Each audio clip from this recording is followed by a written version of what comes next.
ಬೆಳ್ಳಂಬೆಳಗ್ಗೆನೆ ಗೃಹಲಕ್ಷ್ಮಿಯರಿಗೆ ಭರ್ಜರಿ bumper good news. ಹೌದು ಸ್ನೇಹಿತರೆ, ಇವತ್ತ ಶನಿವಾರ ಫೆಬ್ರವರಿ 14ನೇ ತಾರೀಕು ಯಾರ ಖಾತೆಗಳಿಗೆ ಹಣ ಬಂದಿದ್ದಿಲ್ಲ, ಫೈನಲ್ ಆಗಿ ಅವರ ಖಾತೆಗಳಿಗೆ ಹಣ ಜಮಾ ಮಾಡ್ತಾ ಇದ್ದಾರೆ. ಹೌದು ಸ್ನೇಹಿತರೆ, ನಾಳೆ ಶಿವರಾತ್ರಿ ಹಬ್ಬ ಇರೋದರ ಕಾರಣದಿಂದಾಗಿ ಇವತ್ತ ಫೈನಲ್ ಆಗಿ ನಿಮ್ಮ ಖಾತೆಗಳಲ್ಲಿ ಹಣ ಜಮಾ ಆಗುತ್ತೆ. ಈಗಾಗಲೇ ನಿಮಗೆ ಗೊತ್ತಿರಬಹುದು, 25 ಮತ್ತು 26ನೇ ಕಂತಿನ ಹಣವನ್ನು ಬಿಡುಗಡೆ ಮಾಡಿದ್ದಾರೆ. ಅದು ಕೆಲವರಿಗೆ ಮಾತ್ರ ಹಣ ಬಂದಿರುವಂಥದ್ದು, ಇನ್ನು ಬಹಳಷ್ಟು ಮಂದಿಗೆ ಹಣ ಬಂದಿಲ್ಲ. ಸೊ ಯಾರು ವೇಟ್ ಮಾಡ್ತಾ ಇದ್ರಿ ಅಂತವರ ಖಾತೆಗಳಿಗೆ ಇವತ್ತು 100% ಆಗಿ ಹಣ ಜಮಾ ಆಗುತ್ತೆ. ಯಾಕಂದ್ರೆ ಒಂದು ಕಡೆಗೆ ರಾಜ್ಯ ಸರ್ಕಾರ ಮಾಸ್ಟರ್ ಪ್ಲಾನ್ ಅನ್ನ ಮಾಡ್ತಾ ಇದೆ. ನಿಮಗೆ ಗೊತ್ತಿರಬಹುದು, ಬಹಳಷ್ಟು ಜನಗಳಿಗೆ ಹಣ ಕೊಡೋದನ್ನ ಕಟ್ ಮಾಡಬೇಕು ಅಂತ. ಇದಕ್ಕೆ ರಾಜ್ಯ ಸರ್ಕಾರದಲ್ಲಿ ಬಂಡವಾಳದ ಕೊರತೆ ಇದೆ, ಹಣ ಇಲ್ಲ ಅವ್ರ ಹತ್ರ. ಸೊ ಅದಕ್ಕಾಗಿ ಇಂಥ ಮಾಸ್ಟರ್ ಪ್ಲಾನ್ ಅನ್ನ ಮಾಡ್ತಾ ಇದೆ. ಈಗಾಗಲೇ ಜೀವನ ಪ್ರಮಾಣ ಪತ್ರವನ್ನು ಸಲ್ಲಿಕೆ ಮಾಡಿ ಅಂತ ಹೇಳಿದ್ದಾರೆ. ಅದ್ರ ಜೊತೆಗೆ ಕೆಲವರಿಗೆ ಹಣ ಕೊಡೋದನ್ನ ಸೈಲೆಂಟ್ ಆಗಿ ರೇಷನ್ ಕಾರ್ಡ್ಗಳನ್ನ ಕಟ್ ಮಾಡಿ ಅಲ್ಲಿಂದ ಹಣ ಕೊಡೋದನ್ನ ಬಂದ್ ಮಾಡ್ತಾ ಇದ್ದಾರೆ. ಸೊ ಹಾಗಾದ್ರೆ ಈ ಒಂದು ಹೊಸ ಅಪ್ಡೇಟ್ ಅನ್ನ ನೀವು ಕಡ್ಡಾಯವಾಗಿ ನೋಡಲೇಬೇಕು.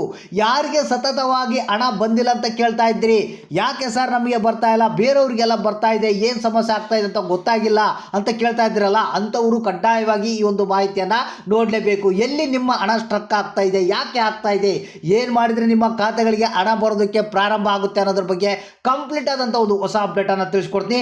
ಮತ್ತು ಜೊತೆಗೆ ಇವತ್ತ ಏನಿದೆ, ಯಾರಿಗೆ ಏನು ಈಗ ಕಳೆದ ಒಂದು ವಾರದಿಂದ ವೇಟ್ ಮಾಡ್ತಾ ಇದ್ದೀರಾ, ದಿನ ಅಕೌಂಟನ್ನು ಚೆಕ್ ಮಾಡ್ತಾ ಇದ್ದೀರಾ, ಬ್ಯಾಂಕ್ಗಳಿಗೆ ಹೋಗ್ತಾ ಇದ್ದೀರಾ, ಹಣ ಬಂದಿಲ್ಲ ಅನ್ನೋರು ಇದ್ದೀರಾ, ಅವರ ಖಾತೆಗಳಿಗೆ 100% ಆಗಿ ಹಣ ಬರುತ್ತೆ.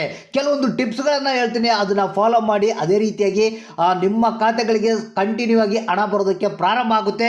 ಈಗ ಸದ್ಯದಲ್ಲಿ 4 ಅಥವಾ 5 ಕಂತುಗಳ ಹಣ ನಿಮ್ಮ ಖಾತೆಗಳಿಗೆ ಬರುತ್ತೆ. ಹಾಗಾದ್ರೆ ಈ ವಿಡಿಯೋನ ಹೊಸ ಅಪ್ಡೇಟ್ ಅನ್ನ ಪೂರ್ತಿಯಾಗಿ ನೋಡಲೇಬೇಕು. ಜೊತೆಗೆ ಆದಷ್ಟು ಮಂದಿಗೆ ಈ ಒಂದು ಮಾಹಿತಿಯನ್ನ ಇಮಿಡಿಯೇಟ್ ಆಗಿ ಶೇರ್ ಮಾಡಿ. ಬನ್ನಿ, ಲೇಟೆಸ್ಟ್ ಆದಂಥ ನ್ಯೂಸ್ ಅನ್ನ ನಿಮಗೆ ತಿಳಿಸ್ಕೊಡ್ತಾ ಇದ್ದೀನಿ. ಹೌದು ಸ್ನೇಹಿತರೆ, ಈ ಕಡ್ಡಾಯವಾಗಿ ಕೆಲಸಗಳನ್ನು ನೀವು ಮಾಡಲೇಬೇಕು. ಯಾಕಪ್ಪ ಅಂತಂದರೆ ನೀವು ಹಣವನ್ನು ಪಡಿಬೇಕಾದ್ರೆ ಕೆಲವೊಂದು ಮಾಹಿತಿಗಳ ಬಗ್ಗೆ ನಿಮಗೆ ಗೊತ್ತಿರಲೇಬೇಕು. ಹೌದು ಸ್ನೇಹಿತರೆ, ಈಗಾಗಲೇ ಜೀವನ ಪ್ರಮಾಣ ಪತ್ರವನ್ನು ಸಲ್ಲಿಕೆ ಮಾಡಬೇಕಂತೇಳಿ ರಾಜ್ಯ ಸರ್ಕಾರ ಆದೇಶವನ್ನು ಹೊರಡಿಸಿದೆ. ಈಗ ನೀವೇನು ಮಾಡಬೇಕಪ್ಪ ಅಂತಂದರೆ ಇಮಿಡಿಯೇಟ್ಲಾಗಿ ಎಲ್ಲರೂ ಜೀವನ ಪ್ರಮಾಣ ಪತ್ರವನ್ನು ಇವಾಗಲಿಂದನೇ ಮಾಡಿಸ್ಕೊಳ್ಳಿ. ಯಾಕಂದರೆ ಯಾವ ಸಂದರ್ಭದಲ್ಲಿ ಬೇಕಾದರೂ ನಿಮಗೆ ಹೇಳ್ದೇ ನಿಮ್ಮ ಹೆಸರುಗಳನ್ನು ಡಿಲೀಟ್ ಮಾಡ್ಬೋದು. ಅದಕ್ಕೆ ಈಗ ಜೀವನ ಪ್ರಮಾಣ ಪತ್ರವನ್ನು ಸಬ್ಮಿಟ್ ಮಾಡಿ ಅಂತ ಹೇಳಿದಾಗ ನೀವು ಮತ್ತೆ ಇಮಿಡಿಯೇಟ್ಲಾಗಿ ಸಬ್ಮಿಟ್ ಮಾಡೋಕ್ಕೆ ಬರುತ್ತೆ. ಅವಾಗ ಮಾತ್ರ ಎಲ್ಲರ ಖಾತೆಗಳಿಗೆ ಹಣ ಬರೋದಕ್ಕೆ ಪ್ರಾರಂಭ ಆಗುತ್ತೆ. ಇಲ್ಲಪ್ಪ ಅಂತಂದರೆ ಕೆಲವರಿಗೆ ಸೈಲೆಂಟ್ ಆಗಿ ಹಣ ಕೊಡೋದನ್ನು ಬಂದ್ ಮಾಡ್ತಾರೆ. ಸೊ ಇದು ಒಂದೇ ಒಂದು ಪಾಯಿಂಟು. ಇನ್ನೊಂದು ಮಾಹಿತಿ ಏನಪ್ಪ ಅಂತಂದರೆ, ಯಾರಿಗೆ ಹಣ ಕಂಟಿನ್ಯೂಸ್ ಆಗಿ ಬಂದಿಲ್ಲ, ನಿಮ್ಮ ಹತ್ತಿರದ ತಾಲೂಕು ಪಂಚಾಯಿತಿಗಳನ್ನು ವಿಸಿಟ್ ಮಾಡಿ. ಯಾಕಂದರೆ ಅಲ್ಲಿ ಲೀಸ್ಟನ್ನು ರೆಡಿ ಮಾಡ್ತಾ ಇದ್ದಾರೆ. ಅದಕ್ಕೆ ನೀವು ಏನು ಮಾಡಬೇಕಪ್ಪ ಅಂತಂದರೆ, ಇಲ್ಲಿ ನಮಗೆ ಈ ರೀತಿಯಾಗಿ ಹಣ ಬರ್ತಾ ಇಲ್ಲ ಸರ್, ಇಷ್ಟು ದಿನಗಳಿಂದ ಹಣ ಬರ್ತಾ ಇಲ್ಲ, ತೊಂದರೆ ಆಗ್ತಾ ಇದೆ ಅಂತ ಹೇಳಿದರೆ ಆ ಒಂದು ನಿಮ್ಮ ಲೀಸ್ಟನ್ನು ಅವರ ಲೀಸ್ಟ್ನಲ್ಲಿ ನಿಮ್ಮ ಹೆಸರು ಸೇರ್ಪಡೆ ಮಾಡ್ಕೊಂತಾರೆ. ತೊಂದರೆ ಇಲ್ಲದಿದ್ದರೆ ಅವಾಗ ನಿಮ್ಮ ಖಾತೆಗಳಿಗೆ ಹಣ ಬರೋದಕ್ಕೆ ಪ್ರಾರಂಭ ಆಗುತ್ತೆ. ಈ 2 ಕೆಲಸಗಳನ್ನು ಕಡ್ಡಾಯವಾಗಿ ನೀವು ಮಾಡಲೇಬೇಕು. ಇಲ್ಲಾಂದರೆ ಮುಂದಿನ ದಿನಗಳಲ್ಲಿ ಯಾವುದೇ ಕಂತಿನ ಹಣ ನಿಮ್ಮ ಖಾತೆಗಳಿಗೆ ಬರೋದಿಲ್ಲ. ಹೌದು ಸ್ನೇಹಿತರೆ, ಈಗ ಇದಕ್ಕಿಂತ ಮುಖ್ಯವಾಗಿ ಇವತ್ತ ಯಾರ್ಯಾರಿಗೆ ಹಣ ಬರುತ್ತೆ, ಯಾವ ಜಿಲ್ಲೆಗಳಿಗೆ ಬರುತ್ತೆ ಅನ್ನೋದ್ರ ಬಗ್ಗೆ ಒಂದು ಹೊಸ ಅಪ್ಡೇಟ್ ಇದೀಗ ಬಂದಿದೆ.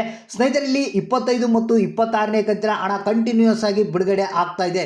ಇವತ್ತ ಈ ಜಿಲ್ಲೆಗಳಿಗೆ ಬಿಡುಗಡೆ ಆಗ್ತಾ ಇದೆ. ಒಂದು ಬಾಗಲಕೋಟೆ ಜಿಲ್ಲೆ, ಹಾವೇರಿ ಜಿಲ್ಲೆ, ಬೆಂಗಳೂರು ನಗರ, ಬೆಂಗಳೂರು ಗ್ರಾಮಾಂತರ, ಕೊಡಗು, ಕೋಲಾರ, ಬೆಳಗಾವಿ ಜಿಲ್ಲೆ, ಕೊಪ್ಪಳ ಜಿಲ್ಲೆ, ಬೀದರ್ ಜಿಲ್ಲೆ, ಮಂಡ್ಯ ಜಿಲ್ಲೆ, ವಿಜಯಪುರ, ಮೈಸೂರು, ಚಾಮರಾಜನಗರ, ರಾಯಚೂರು, ಚಿಕ್ಕಬಳ್ಳಾಪುರ, ರಾಮನಗರ, ಚಿಕ್ಕಮಗಳೂರು, ಮತ್ತು ಶಿವಮೊಗ್ಗ, ಚಿತ್ರದುರ್ಗ, ತುಮಕೂರು, ದಕ್ಷಿಣ ಕನ್ನಡ, ಉಡುಪಿ ಅಂತ ಹೇಳಿದರೆ ಇಷ್ಟು ಜಿಲ್ಲೆಗಳಿಗೆ 25 ಮತ್ತು 26ನೇ ಕಂತಿನ ಹಣ ಬಿಡುಗಡೆ ಆಗ್ತಾ ಇದೆ. ಮತ್ತು ಆಲ್ಮೋಸ್ಟ್ ಎಲ್ಲ ಪ್ರತಿಯೊಬ್ಬರಿಗೂ ಯಾರಿಗೆ ಫೆಬ್ರವರಿ ಮತ್ತು ಮಾರ್ಚ್ ತಿಂಗಳದ್ದು ಹಣ ಬಂದಿಲ್ಲ ಅಂಥವರ ಖಾತೆಗಳಿಗೆ 100% ಆಗಿ ಹಣ ಬಿಡುಗಡೆ ಆಗ್ತಾ ಇದೆ. ಸ್ಟೆಪ್ ಬೈ ಸ್ಟೆಪ್ ಹಣವನ್ನು ರಿಲೀಸ್ ಮಾಡ್ತಾ ಇದ್ದಾರೆ. ಹೌದು ಸ್ನೇಹಿತರೆ, ನಾಳೆ ಶಿವರಾತ್ರಿ ಹಬ್ಬ ಇರೋದ್ರಿಂದ ನಿಮ್ಮ ಖಾತೆಗಳಿಗೆ ಫೈನಲ್ ಆಗಿ ಇವತ್ತು ಹಣ ಬರೋದು ಗ್ಯಾರಂಟಿ. ಸೊ ನಿಮ್ಮ ಅಕೌಂಟ್ಗಳನ್ನು ಒಂದ್ಸಲ ಚೆಕ್ ಮಾಡ್ತಾ ಇರ್ರಿ. ನಾನು ಹೇಳಿರುವಂಥ ಕೆಲಸಗಳನ್ನು ತಪ್ಪದೆ ಫಾಲೋ ಮಾಡಿ. ಸೊ ಇವತ್ತು ಯಾರಿಗೆ ಹಣ ಬಂತು, ಯಾರಿಗೆ ಇಲ್ಲ ಅನ್ನೋದನ್ನು ತಪ್ಪದೆ ನೀವು ಕಮೆಂಟ್ ಮಾಡಿ ನಮಗೆ ತಿಳಿಸಿ.